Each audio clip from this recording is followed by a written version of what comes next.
Welcome to Restore 2022. This is an opportunity for us to be reading together God's Word, to be growing in our understanding of who He is, and to be living for Him.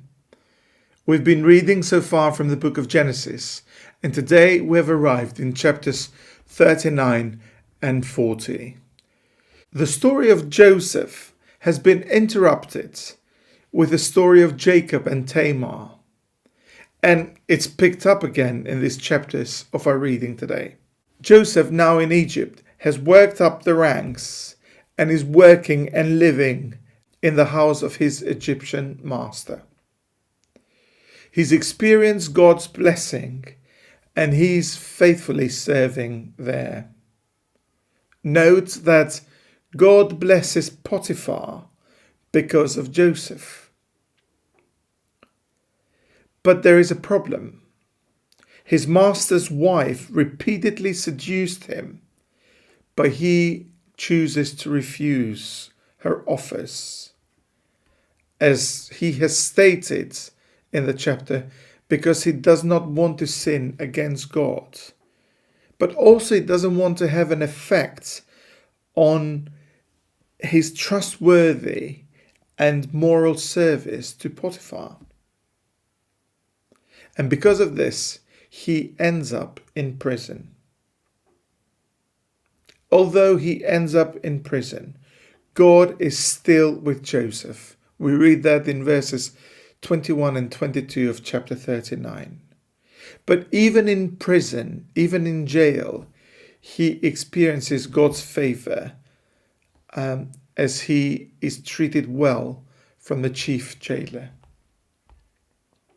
I don't know about you, but I have grown to appreciate the Genesis narrative as I've been reading about Abraham, Isaac, Jacob, otherwise known as the patriarchs. But here we've got, I love the plot here. There is a reversal. The younger takes the place of the older. I love the plot in chapters 39 and 40 because actually, do you remember Sarah, who was sought by a foreign ruler? And now it is Joseph, the noticeably well-built one and handsome one, who's sought by the wife of a foreign ruler. In the earlier narratives, it was the Lord or even the moral purity of a foreign ruler that rescued the wife, rather than Abraham himself.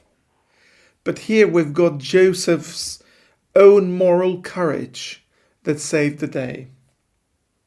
In the preceding chapters and narratives, the focus of the writer has been on God's constant faithfulness in fulfilling his covenant promises.